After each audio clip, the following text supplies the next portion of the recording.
My name is Elias Stroud. I am 65 years old.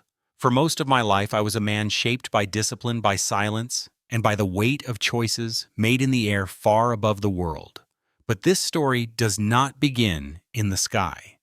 It begins in Seat 9A on a commercial flight from Amsterdam to New York. And it begins with my son, Julian.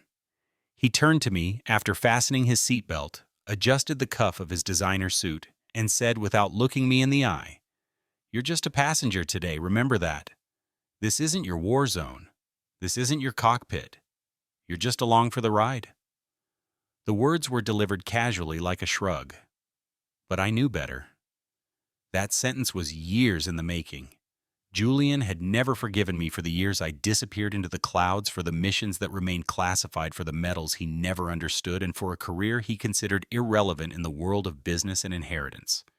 He had risen fast, CEO before 40, a polished speaker, a master strategist in corporate boardrooms, and someone who thought power came from quarterly reports and high-end conferences. To him, I was an old relic, retired early, living alone, a man no longer needed. I did not respond. I simply looked out the window, watching the tarmac blur as we taxied. It was easier to let his voice disappear into the hum of the engines. There was no winning an argument with someone determined to misunderstand you. The flight was meant to be uneventful, a shared return to New York. Julian was being honored at a global logistics summit, and I had been invited only because protocol demanded the presence of family. He had already made it clear. No speeches, no attention. Just sit in the back, nod when called, and don't say anything.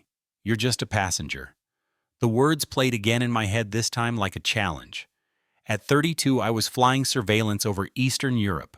At 45, I helped design NATO's early warning routing system. At 60, I was forced into early retirement after a psychological assessment questioned my stability under long-term stress. That sentence followed me like a shadow. But none of that mattered here. Not to Julian, not in row 9. The flight lifted off. Cabin lights dimmed. He slipped on his eye mask and adjusted his chair like a king in first class. I closed my eyes, not to sleep, but to listen. There's a sound you learn to hear when you've spent years above the clouds. A subtle shift in pitch. A change in the harmony of engines. 1 hour in, I heard it. A strange vibration in the cabin floor. Then a sharp jolt.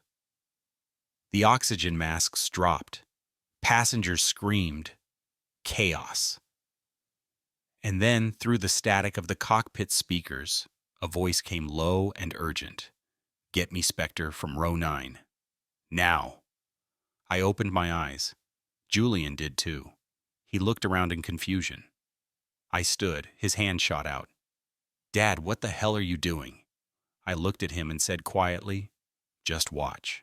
I have lived most of my life inside cockpits, mission briefings, and quiet hotels, in countries whose names rarely appear in public reports. I served as a combat pilot during NATO's transitional years, then as a strategic liaison across multiple Joint Command theaters. My call sign was Spectre, not because I was invisible, but because I always came back. Missions ended, bases closed, people retired, but I returned again and again, always where I was needed, never where I was expected. I never chased medals. I chased completion. Then one day, without ceremony, I was told I would not be returning. A psychological review had flagged me as a potential liability under extended non-kinetic pressure. That phrase stuck. Not unstable. Not dangerous. Just potentially unfit for decisions made without bullets flying. The assessment buried me. I was offered a quiet exit. Retirement benefits. No public explanation. And I took it. I walked away not because I had to, but because I knew the damage had already been done. Julian never asked about that report. He didn't need to. He had already decided that my world belonged to the past. He built his career on clarity, on numbers, on meetings where everyone wore ties and drank sparkling water. To him, my silence looked like weakness. My discipline looked like failure. We had not spoken much since his mother passed. She was the bridge.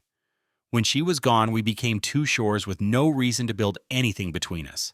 Still, he invited me to his award ceremony in New York, Logistics Innovator of the Year. I was listed on the program as Father of Honoree with no title or background. He made it clear that I was not to give a speech, not to speak to the press, not to mention the Air Force.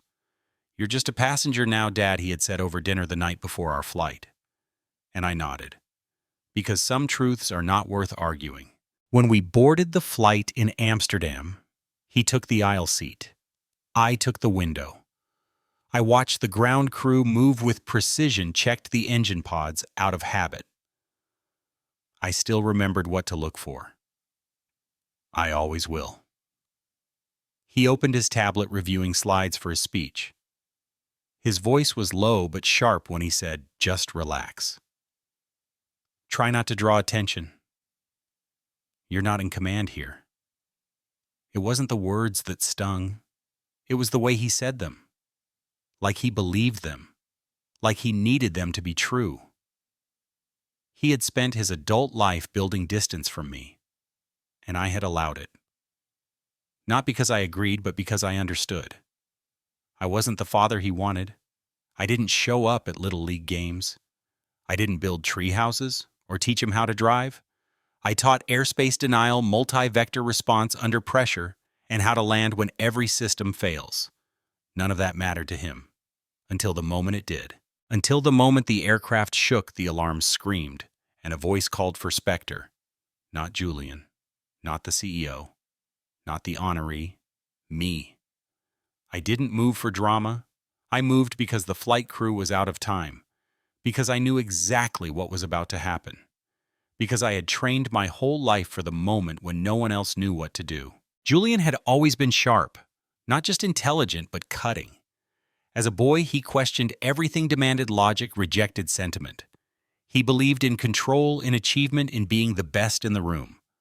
I never told him that being the best means nothing when you're 35,000 feet above the ocean and the instruments lie to you. He never asked. He didn't care for the abstract world I came from.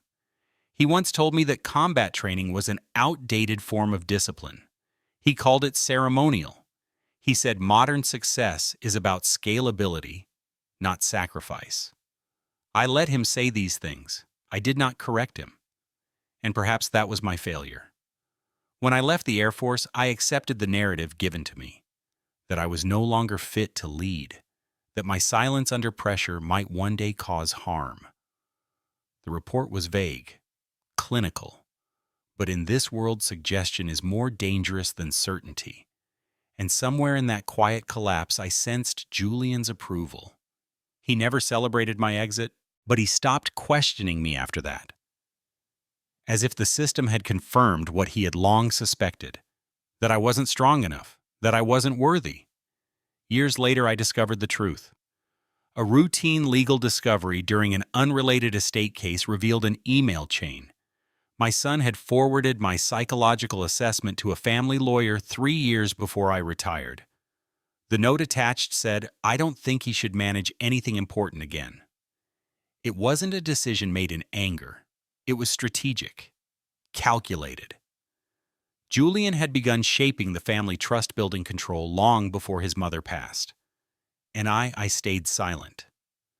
Because fighting your own child feels like pulling a parachute inside a burning cockpit. Either way, something tears.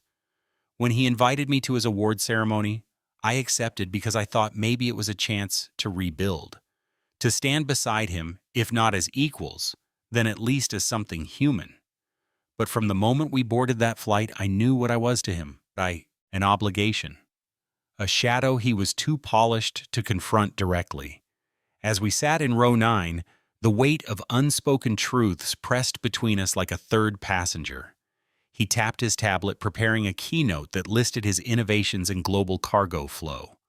I asked quietly if he needed help reviewing the weather patterns across the Atlantic, just a habit of mine. He laughed. "Weather, Dad, it's a commercial flight. Pilots handle that. You're not flying today. Just sit back and enjoy the ride." His voice was smooth, practiced the tone he used on interns he didn't respect. I nodded. I looked out the window, and I remembered the report he had leaked. The phrase unstable under sustained, non-kinetic pressure. I remembered the years it cost me, the promotion I never received, the silence that followed me into every room. I remembered the missions I never told him about, the nights I flew without backup, the lives I landed safely in countries that don't exist on maps. I remembered and I forgave, not for him, but for me. Because carrying that anger any longer would turn me into something I never wanted to be. Still, something inside me noted the moment, filed it away like I used to log changes in cabin pressure, just in case. So when the explosion came, when the right engine tore into fire and smoke, when the cabin tilted and people screamed and the masks fell, I was not caught off guard. I knew the sound. I had heard it before in war zones, in training simulations, in real emergencies where backup was not guaranteed. I knew even before the pilot's whisper cracked through the speaker, "Get me Spectre from row 9." And I knew they were calling for me. Not Julian, not the man with a company, the man with hours logged in storms, with failures, survived. The man who had never needed applause to know what mattered. I stood up. Julian grabbed my arm. "Where are you going? Sit down, Dad. You're not in command here. You'll make things worse." His grip was firm, his eyes wide with fear. But I didn't flinch. I looked at him the way I used to look at co-pilots who weren't ready. I said only this, "Not today." And I walked past him into the aisle, into the chaos, toward the place I had once belonged, and where I was needed again. The moment I stepped into the aisle, the world narrowed. The cabin shook violently, panels rattled overhead, and passengers clutched their seats or each other with white-knuckled terror. The smell of burning oil and electrical fire was unmistakable, thick and metallic, crawling through the vents like a warning from the machine itself. I kept my steps steady, one after the other, like walking toward a jet under mortar fire. Flight attendants shouted commands over the rising noise, their own panic thinly veiled behind forced calm. Then I heard her, a voice behind me trembling, hesitant, almost afraid to believe what she had just heard. Are you Spectre?" I turned to her, a young attendant with tears welling at the corners of her eyes. I nodded once. Her breath hitched, and without another word she turned and unlocked the cockpit door. The transition was immediate. The moment the door closed behind me, I was no longer a retired man in row 9. I was a pilot again. The air was thick with ozone and adrenaline. The first officer was slumped against the side panel, unconscious, his oxygen mask dangling uselessly. The captain looked up from the controls, sweat beading on his brow, panic buried just beneath the surface of training. His voice was tight, almost whispered. "Spectre," I answered without preamble. "Elias Stroud, NATO clearance ID 0729 Delta. I speak Dutch. I can operate OC relay. I know your backup systems. Let me in." He didn't hesitate. He pointed to the co-pilot seat and said, "Take the secondary." I slid into the seat, my hands already moving toward the controls muscle memory, overriding doubt. The dash was a chaos of flashing alerts, failed systems, and warning tones. I scanned fast. Engine 2 was compromised. Thrust levels were dropping fast. The autopilot had disengaged itself after losing gyroscopic stability. We were flying on partial manual. I toggled a switch above my head, flipped open the encrypted panel used for military override, and whispered the phrase I had not used in a decade. "Dutch clearance, Spectre, vector request, cordon now." The voice on the other end responded with a burst of static followed by confirmation. "OCC had us." Amsterdam's Operations Control Center recognized the call sign and started pushing Wind Vector's satellite weather data and updated emergency descent corridors directly to the cockpit screen. The captain's eyes widened. He whispered, "How do you still remember all that I didn't answer?" I didn't need to. I fed the system 3 more coded phrases. Then the data began to stabilize. Flight profile rebuilt. Weather packets locked. Sync rate projection loaded. I took control of the yoke, feeling the vibration of the aircraft through my palms. The nose pitched slightly unevenly. I countered with calibrated wrist pressure. The machine answered, damaged, but still listening. I adjusted the trim, checked hydraulic assist minimal. Most of our descent would have to be flown manually. The captain spoke again, voice steadier now. We've got about 28,000 feet left. One engine. If it fails, we're gliding. I nodded. Already on it. I was calculating sync rate by feel and by numbers. One engine at partial power. Loss of flaps. No functional autopilot. Rudder lag beginning. The aircraft was bleeding altitude faster than commercial manuals would allow. But I had flown worse. Over Sarajevo in '97, over the Persian Gulf in zero visibility. This was not ideal, but it was not impossible. I reached for the captain's printout log and began writing by hand. Altitude, descent speed, wind cross vector, glide window.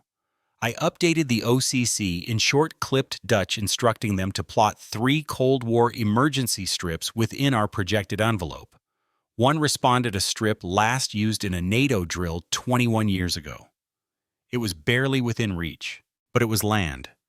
I glanced at the navigation display and plotted a new heading. Course correction 2 degrees south. We'd need to dump weight. I looked at the captain. Fuel release? He hesitated. Legal issues. I cut him off. If we don't dump, we don't glide. Do it. He hit the switch. A soft thump echoed under us as excess fuel vented into the sky. The aircraft lightened by tons. Response improved marginally. We were still falling, but now we could shape the fall. I toggled my headset to the cabin channel. Julian was probably still sitting there, mouth open, mind spinning. He had seen me walk into the cockpit. He had heard the call sign. He had watched as the man he thought was finished took the right seat in a real emergency. I didn't speak to him. I didn't need to. He would feel the truth settle slowly, like gravity. I returned my focus to the instruments. Trim pressure, bank correction, altitude bleed at 600 feet per minute. I called for flap test. No response. Flaps dead. We would be landing clean. I adjusted our angle of attack accordingly. The captain said, I've never landed a glider this heavy. I replied without looking at him. Then don't. I'll do it. He relinquished the yoke. I tightened my grip and leaned slightly forward. The plane shuddered again. A warning tone sounded. Oil pressure on engine 2 critical. Failure imminent. I muttered under my breath, come on, just give me 5 more minutes. The engine groaned, then leveled. A reprieve, not much, but enough. I filed the moment away like I always did, just in case it would be needed later. Because in every cockpit there comes a point where you are no longer flying a machine. You are flying a decision. And that moment had just begun. I had been here before, not in this exact cockpit, not with this exact aircraft, but in this very posture, in this very silence, with the weight of human lives pressing down through every vibration of metal and gravity. The difference now was not the situation. The difference was time. The last time I flew under emergency glide conditions, I was 42 and commanding a tactical extraction out of the Adriatic. There were 2 crew members and a dead satellite link. Today there were 200 strangers behind me and my own son somewhere among them, gripping the armrest and trying to understand what was happening. I kept my eyes on the primary flight display. The numbers were lying as they often do in chaos, but the angles didn't lie. The drift, the roll, the pitch oscillations, they spoke a language I still understood fluently. The autopilot had shut down after the second engine warning. That left manual correction for everything. I asked the captain for the updated vertical airspeed based on the last accurate GPS mark. He replied shakily, -800 per minute. I didn't need the calculator to know we were losing options by the second. OCC pushed another update. The Cold War strip was still clear winds light cross, no obstructions on approach vector. But it was narrow, not designed for a commercial aircraft, much less one coming in without flaps, without spoilers, and potentially without any power at all. The captain asked, "You think we can make it?" I said. "We won't know until we try." He nodded. I liked him. Young but not naive, experienced but not arrogant. He stayed quiet after that, monitoring systems feeding me numbers. I flew. The silence between us became efficient. We didn't waste energy on hope. Just data. At 23,000 feet, Engine 2 gave its first real death rattle. The RPMs dipped, oil pressure fell into red, temperature surged, then it leveled again. We had perhaps minutes before it stopped pretending to help. I began building a mental glide profile. Wind shear was manageable. Temperature deviation from ISA minimal. No nearby convective bursts. If we dumped more weight, we could extend glide by 2, maybe 3 minutes. It wouldn't be comfortable, but I could get us there. I called for a second fuel dump. The captain hesitated again. I told him calmly, "If we don't reach land, lawyers won't matter." He hit the release. The aircraft lightened once more. The nose twitched upward. Response time improved slightly, not much. But margins are everything at altitude. A flight attendant cracked the cockpit door to update us passenger in row 14 had collapsed. No pulse. They were administering CPR. The captain turned to me. "We've got a medical clock running now." I looked at the descent rate and did the math. "I'll get us on the ground before the heart stops again." He didn't question it. He relayed that to the crew. I heard the ripple of silence settle through the cabin as belief took root. At 15,000 feet, Engine 2 coughed once more, then went silent. A long, dreadful quiet filled the cockpit. The engine gauges dropped to 0. Hydraulic assist bled out. We were now flying a glider. A 170-ton glider with a busted profile, 200 souls, and 1 shot. I closed my hand tighter around the yoke. The captain stared at the screen, whispering numbers, all of them falling.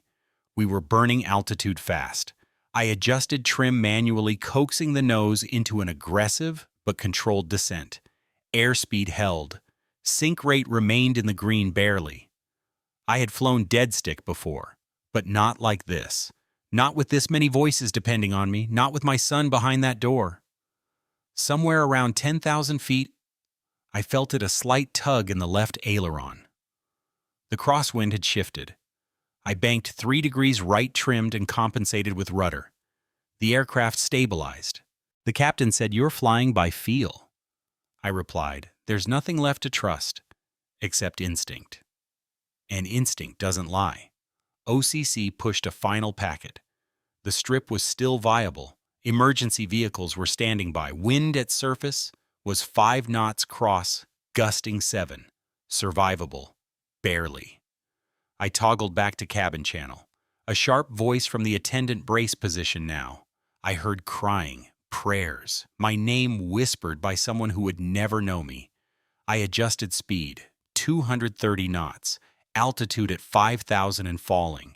The terrain beneath us was mostly forest, broken only by that narrow stretch of concrete that someone had built decades ago and forgotten. But I remembered.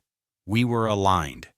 The captain asked final checklist. I said no flaps, no spoilers, no hydraulic brakes. We'll land clean. He looked at me, fear and trust battling in his face. I said, "We've got one chance. Let's take it." We dropped into final approach.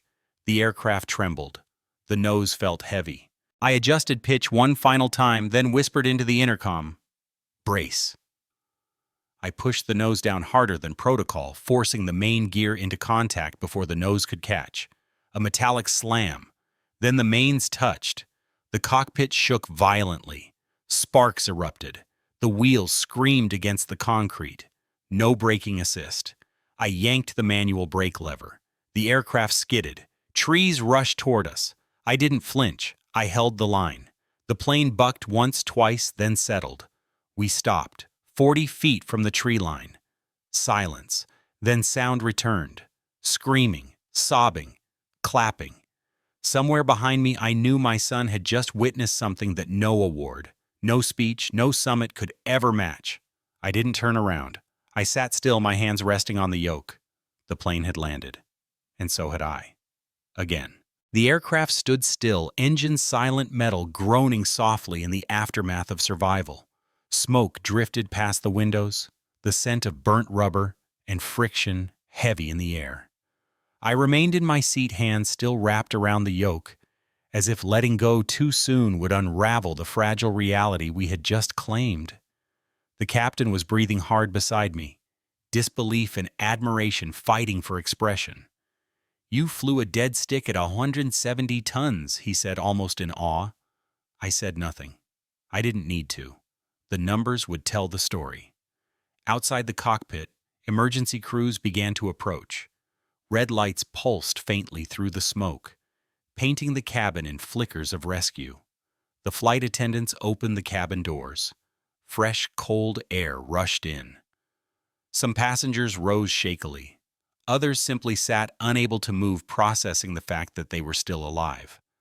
I heard voices outside, reporters shouting questions, cell phones ringing, paramedics calling for passengers by row number. I didn't move.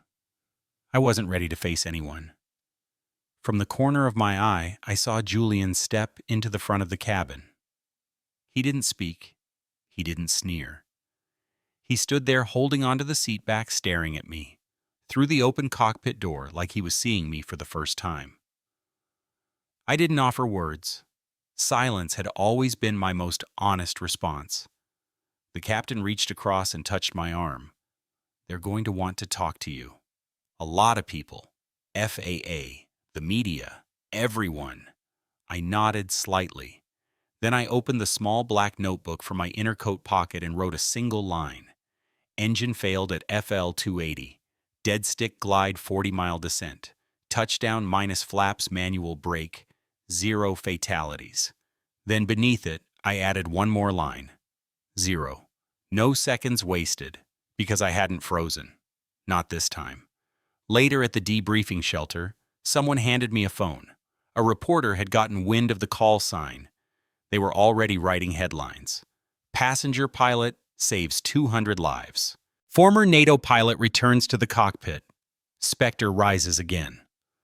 I didn't read any of it. I didn't care. I let the captain give the statements. He was the official crew.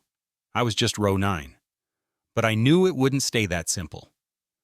The next morning, while still in holding accommodations near the airstrip, the airline's legal liaison approached me. They were preparing their official report. FAA wanted a preliminary statement. I sat down in front of a panel of investigators, polished wood-long microphones, too many eyes. The questions were formal. "Why did you intervene? Who authorized your presence in the cockpit? Were you aware of the risk?" I answered everything calmly, factually. The cockpit was short. A crew member. The situation escalated beyond procedural bounds. I held active knowledge of NATO emergency protocol. I was asked by name. "You had no current certification?" The tone shifted. "Do you acknowledge the liability you assumed by taking the controls of a commercial aircraft?" I nodded. "Yes." "I also acknowledge that without intervention, 200 passengers might have been scattered across the Atlantic." They paused. One of them said, "You don't seem shaken." I replied I wasn't flying with emotion. I was flying with purpose. Then I opened my notebook and laid it on the table. Every detail from the incident was logged. The altitude drop rate, the wind corrections, the moment the final engine quit, the adjustment to our angle of attack. I didn't write stories, I wrote numbers. And numbers don't lie. The lead investigator flipped through the pages in silence. Then he looked up and said, "We'll need to verify everything, of course." I nodded. "Of course, but you'll find it's all accurate. Because survival isn't about feeling heroic. It's about discipline." In the hallway afterward, the captain caught up to me. "You should have been flying all this time." I shrugged. The sky wasn't done with me. But maybe I had been done with the sky. Julian was waiting outside. He looked pale. Smaller than I remembered. He opened his mouth, closed it, then finally said, "I didn't know." "I didn't know you still had all that in you." I didn't respond. He tried again. "You're not just a passenger. Not ever. Not to me." I looked at him and said, "You leaked that report. Years ago. You told them I wasn't fit." His mouth opened again. Then he nodded slowly. "I did. I thought if I kept you out of the family decisions, I could prove I was stronger, that I didn't need your legacy hanging over me." He looked away ashamed. "I hated being in your shadow. I wanted my own sky." I looked at him for a long moment, then said, "Forgiveness isn't about what you did. It's about not letting it live in me any longer." He nodded. His voice broke slightly. "I'm sorry, Dad. I know that's not enough, but I am." I put a hand on his shoulder. "I know. Let's see what you do with that truth now." Then I walked away. The reports would be written. The headlines would rise and fall. But I didn't need the world to understand what happened. I had already written it down, and that was enough. The days that followed were a strange mixture of noise and silence. Noise from the media storm, silence in my own mind. The FAA launched a full investigation as expected. The airline conducted its internal review. Every second in that cockpit was scrutinized, voice logs, data streams, even the moment the cockpit door was opened. I sat through it all without protest. They played the CVR, the cockpit voice recorder, in a room full of officials and lawyers. My voice was calm, issuing altitude adjustments, calling out vectors, directing a 170-ton aircraft down from the sky with nothing but physics and instinct. Then came the key moment when the pilot said, "Get me Spectre from row 9. The panel shifted. I saw it. That subtle lean forward, the realization that I had not seized control. I had been called. One of the senior FAA advisors turned to me and asked, "Do you believe your actions were justified?" I answered simply, "If we're here talking breathing, then yes." They said nothing for a long while after that. But the real battle wasn't in that room. It was in the probate court back in New York, where Julian had quietly resumed legal actions regarding the family estate. He had been building his argument for years. The leaked psychological report, the emails suggesting I was unstable, all timed and shaped to remove me from the decision-making around my late wife's trust, around the properties, around our legacy. But now the world had seen something different. They had seen that so-called instability land a jet with 200 lives intact. My attorney was a quiet woman named Sarah Bennett, sharp, methodical, and unshakable. She filed a motion to investigate the leak of my confidential evaluation, citing breach of privacy and defamation. During discovery, more emails surfaced. Julian's correspondence with his legal team dating back 7 years. In one of them, he wrote, "We need to get ahead of his mental decline now before the assets transfer." I sat in the courtroom and listened to my son's words read aloud by a clerk. I didn't look at him.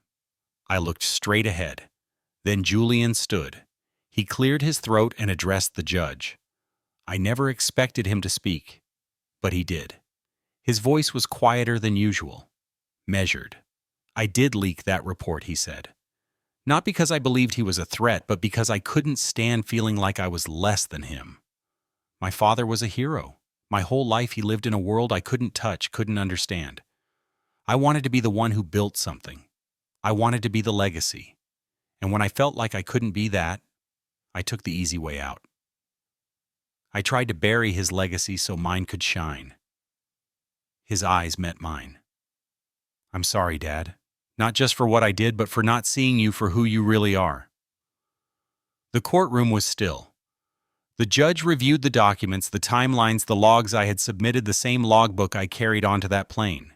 And then, in a decision that took less than 10 minutes to read, the court ruled to restore full trustee authority to me, as originally stated in my wife's will.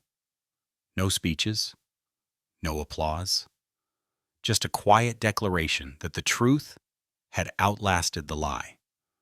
Afterward, outside the courthouse, reporters swarmed. Cameras flashed. They asked about the plane, about Julian, about forgiveness. I said only one thing. The sky has a way of revealing who we really are. Julian walked beside me, shoulders low. He said, "I'll step down from the board. I'm going to take time, reevaluate everything. And I want to start by funding something that matters.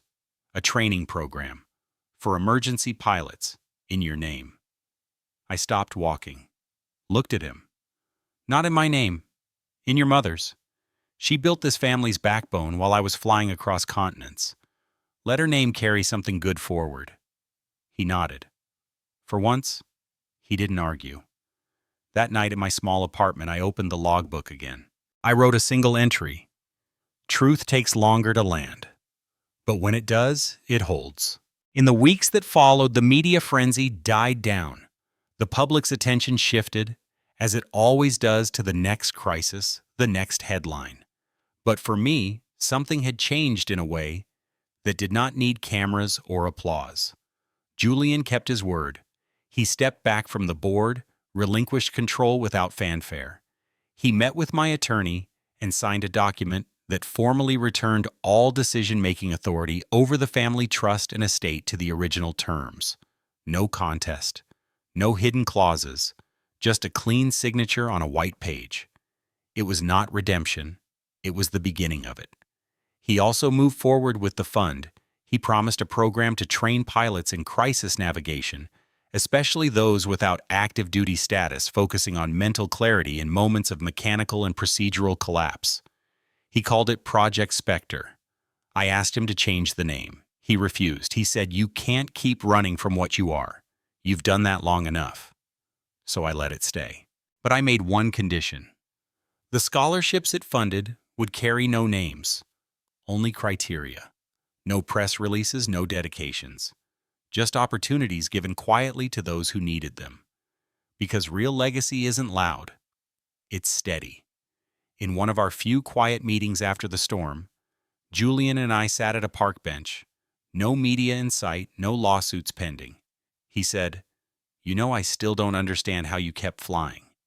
After they tried to end your career, after I betrayed your trust, after everything." I looked at him, then up at the contrails drifting across the spring sky. I didn't fly to prove anything. I flew because people needed to land. That was always the job. He nodded, his eyes tracing the same fading trails across the blue. For the first time in years, there was no tension between us. Just two men sitting in silence, letting something broken start to heal. I told him, "You'll make mistakes again, so will I. But what you do next is always louder than what you did last." He said, "I want to believe that." I answered, "Then keep showing up. That's how belief starts."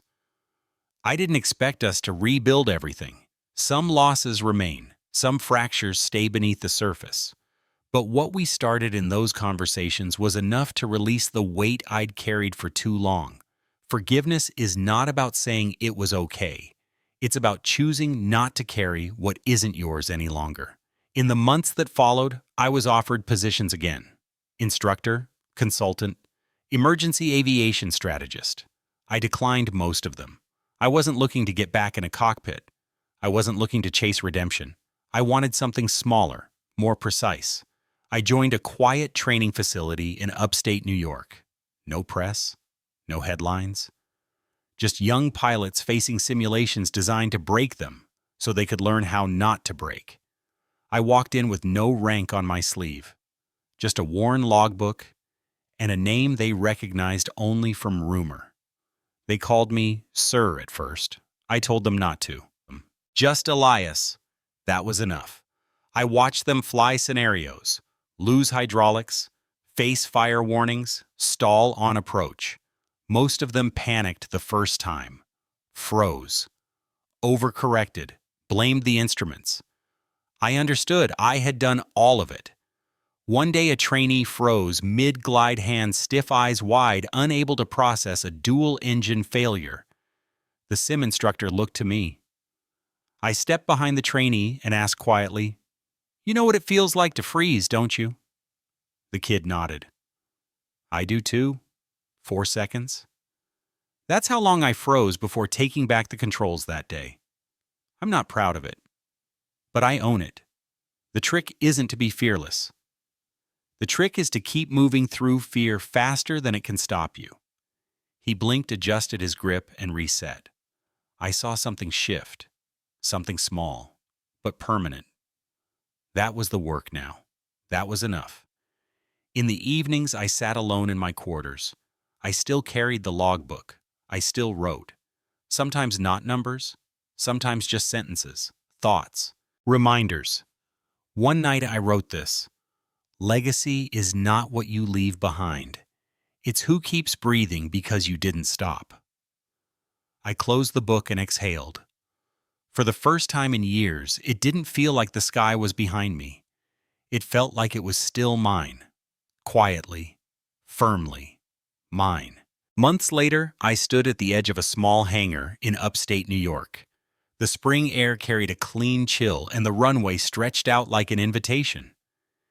Inside the hangar, a reunion was unfolding, not the kind with music and banners, but one built from silence and memory. The passengers from Flight 726 had found each other online. They organized this gathering themselves, no press, no agenda, just the need to say thank you in person. Some brought flowers, others brought nothing but the weight of what they'd survived. A mother told me she held her daughter's hand the whole descent, whispering goodbye in 3 languages. A retired teacher said he watched the treetops come closer and thought, so this is how it ends. They told these stories not for drama, but to release something that had lived inside them since that day. They spoke to each other, to me, to the empty space between memories. I didn't say much. I never have. When they asked how I stayed calm, I answered honestly. I didn't. I froze for 4 seconds. But I'd trained myself to move again before the 5th. That's all it takes. Not perfection. Just 1 second less than fear needs.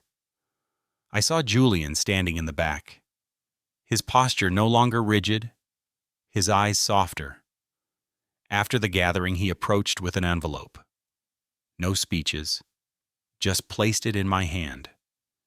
Inside was a signed statement relinquishing any future legal claim over the estate. But more than that, it was a pledge. He was donating half of his assets to the training foundation we'd built.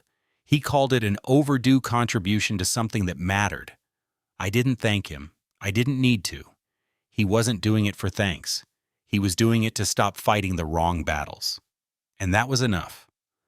That night I sat at the desk in my quarters and opened the logbook. I turned to a fresh page. At the top I wrote one word: seconds. Beneath it I wrote, "No one is flawless, but anyone can learn to hold steady when it counts." This isn't about medals or recognition, it's about readiness. Later I stood outside and watched the sky darken. Contrails faded into dusk, old routes disappearing into new ones. I breathed in the cold and felt no weight on my chest. The sky had never judged me. It had simply asked every time, "Are you ready?"